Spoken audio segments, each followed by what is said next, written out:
హనుమకొండలో గత 2 రోజులుగా కురుస్తున్న వర్షానికి ప్రధాన రహదారులు కాలనీలు జలమయమయ్యాయి. వర్షపు నీరు, మురికి నీరు కలిసి రోడ్లపై నిల్వ ఉండి రాకపోకలకు ఇబ్బందిగా మారాయని, స్కూలు పిల్లలు, వాహనదారులు ఇబ్బందులు పడుతున్నారని, గత కొన్ని సంవత్సరాలుగా వర్షపు నీటి వల్ల ఇబ్బందులు పడుతున్నామని అధికారులు స్పందించి తమను ఈ సమస్య నుంచి కాపాడాలని కాలనీవాసులు ఆవేదన వ్యక్తం చేస్తున్నారు. ఇక్కడ కేబుల్ ఆపరేటర్గా పనిచేస్తూ ఉంటాను. ఇది 54వ డివిజన్ సంబంధించిన ప్రాంతము. ఈ ప్రాంతం ఇది అన్నిటికీ మల్టీ సిస్టమ్ రోడ్. ఈ రోడ్ ఎక్కడంటే బోరింగ్ ఆఫీస్ జంక్షన్ నుంచి మార్కెట్ రోడ్, కూరగాయల మార్కెట్ రోడ్కి సంబంధించిన రోడ్ ఇది.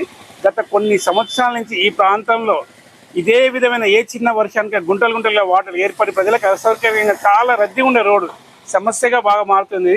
ఈ సమస్యను గత ప్రభుత్వాలు పట్టించుకోలేదు. ఈ ప్రభుత్వం పట్టించుకొని ఈ సమస్యను సానుకూలంగా పరిష్కరించి ప్రజలకు సౌకర్యంగా ఉండాలని కోరుకుంటున్నాను.